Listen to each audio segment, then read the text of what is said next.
혹시 법인 대표님이신가요? 회사 돈을 내 돈으로 만들 수 있는 가장 합법적이고 강력한 방법이 있는데 이걸 놓치고 계신 건 아닐까요?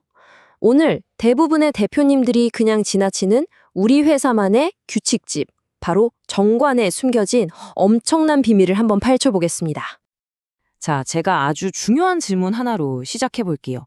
왜냐하면요, 우리가 회사를 처음 세울 때 그냥 기본 양식으로 만들었던 그 정관이 지금 이 순간에도 여러분의 소중한 돈을 조용히, 아주 조용히 갉아먹고 있을지도 모르기 때문입니다. 이걸 자동차에 비유하면 이해가 아주 쉬운데요. 처음 만든 표준 정관은 그냥 기본 옵션, 소위 깡통차 같은 거예요. 일단 굴러는 가죠. 하지만 최고의 성능을 내기 위한 장치들은 하나도 없습니다. 우리에게 필요한 건 뭐다? 바로 모든 기능이 다 들어간 풀옵션 차량입니다. 여기서 가장 큰 문제가 생기는 겁니다. 아무리 세법에 맞춰서 정당하게 쓴 돈이라도 우리 회사 규칙인 정관에 그 근거가 없으면요, 과세당국이 와서 이건 비용으로 인정 못 해줍니다 하고 딱 잘라버릴 수 있다는 거예요. 정말 무서운 얘기죠. 그러니까 이게 무슨 말이냐면 정관을 제대로 써먹으려면 법률 지식만으로는 안 된다는 겁니다. 법률과 세무, 이 두 가지를 모두 알아야 진짜 강력한 무기가 되는데 보통 처음에 만드는 표준 정관은 그냥 법률적인 부분만 보고 끝나는 경우가 대부분이거든요. 좋습니다. 그럼 이 정관이라는 규칙집이 도대체 어떻게 생겼는지 한번 뜯어보면서 우리가 활용할 기회가 어디에 숨어 있는지 찾아보죠. 보시면 정관은 크게 세 부분으로 나뉘는데요. 사실 첫 번째랑 세 번째는 그냥 꼭 있어야 하는 기본적인 것들이에요. 진짜 중요한 건 바로 저 두 번째, 상대적 기재사항입니다. 우리 대표님들의 돈과 직결되는 모든 힘이 바로 여기에 다 들어있다고 보시면 됩니다. 네, 이 상대적 기재사항이라는 게 말 그대로 여러분의 재무 컨트롤 패널이 되는 거예요. 이 버튼들을 어떻게 세팅하느냐에 따라서 임원보수, 퇴직금, 배당 이런 핵심적인 돈의 흐름을 완전히 그것도 합법적으로 내 마음대로 주무를 수 있게 되는 거죠. 자, 그럼 첫 번째 업그레이드부터 시작해 볼까요? 바로 스마트한 급여 설정입니다. 과연 어떻게 해야 세금을 아끼면서 내 월급을 가장 똑똑하게 챙길 수 있을까요? 보통 이렇게 생각들 많이 하시죠? 내 월급 많이 가져가면 소득세 많이 내니까 그냥 적게 받아야겠다. 근데 여러분, 이게 함정일 수 있다는 겁니다.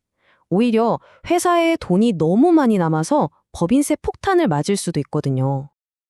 자, 이 그래프 한번 보세요. 관계가 딱 보이죠? 특히 회사 순이익이 2억 원을 넘어간다면 저기 가운데 최저급여 막대 보이시죠? 무작정 급여를 낮추는 것보다 적정 수준까지 급여를 올리는 게 회사에 돈을 남겨서 높은 법인세를 내는 것보다 총 세금액이 오히려 더 줄어든다는 걸 보여주는 거예요. 신기하죠? 결론은 이겁니다.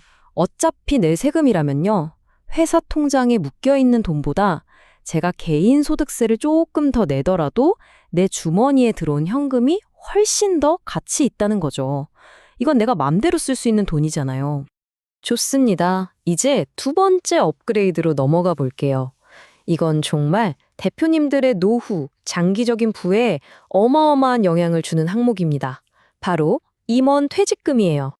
만약에 정관에 퇴직금 관련 규정이 아무것도 없다면 어떻게 될까요? 그러면 법에서 정해놓은 아주 기본적인 공식으로 계산되는데 이게 내가 받을 수 있는 돈을 엄청나게 깎아버리는 효과가 있습니다. 이 표를 보시면 그 차이가 확 느껴지실 거예요. 핵심은 바로 맞춤 배수입니다. 정관에 이 배수를 2배, 3배 이렇게 써놓기만 하면요, 퇴직금이 말 그대로 2배, 3배로 뛰는 겁니다. 예를 들어 원래 1억 원 받을 거였는데 3배수 규정 하나 딱 넣어두면 3억 원을 받을 수 있게 되는 거죠. 더 대단한 건 이 3억 원 전부가 회사 비용으로 인정된다는 겁니다. 이게 얼마나 강력하냐면요, 어떤 회사들은 이걸 전략적으로 활용해서 원래 받을 돈의 500%, 그러니까 5배가 넘는 돈을 퇴직금으로 만들어가기도 합니다. 놀랍게도 이게 법적으로 전혀 문제가 없는 완벽하게 합법적인 절세 전략이라는 거죠. 근데 이게 끝이 아니에요. 단순히 퇴직금만 많이 받는 게 아닙니다. 한번 생각해 보세요. 회사에서 몇억 원이 비용으로 쑥 빠져나가면 회사의 순자산 가치, 그러니까 주식 가치가 뚝 떨어지겠죠? 이게 바로 자녀에게 회사를 물려줄 때, 즉 상속이나 증여할 때 내야 하는 세금을 어마어마하게 줄여주는 아주 고급 기술이 되는 겁니다. 자, 이런 엄청난 잠재력을 확인하셨으면 이제 뭘 해야 할지 궁금하시죠? 다음 단계는 아주 명확하고 간단합니다. 자, 그럼 어떻게 해야 할까요? 첫째, 지금 당장 사무실 서랍에 있는 우리 회사 정관부터 한번 찾아보세요. 아마 대부분의 대표님들이 한 번도 제대로 읽어보지 않으셨을 겁니다.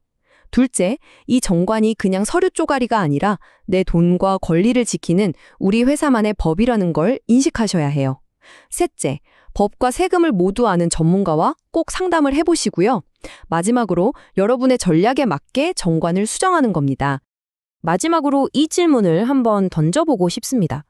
여러분의 회사 규칙집 안에는 과연 얼마만큼의 돈이 잠자고 있을까요? 어쩌면 이 정관을 한번 제대로 검토하는 것이 여러분이 지금까지 사업에 했던 그 어떤 투자보다도 가장 높은 수익률을 가져다 줄지 모릅니다.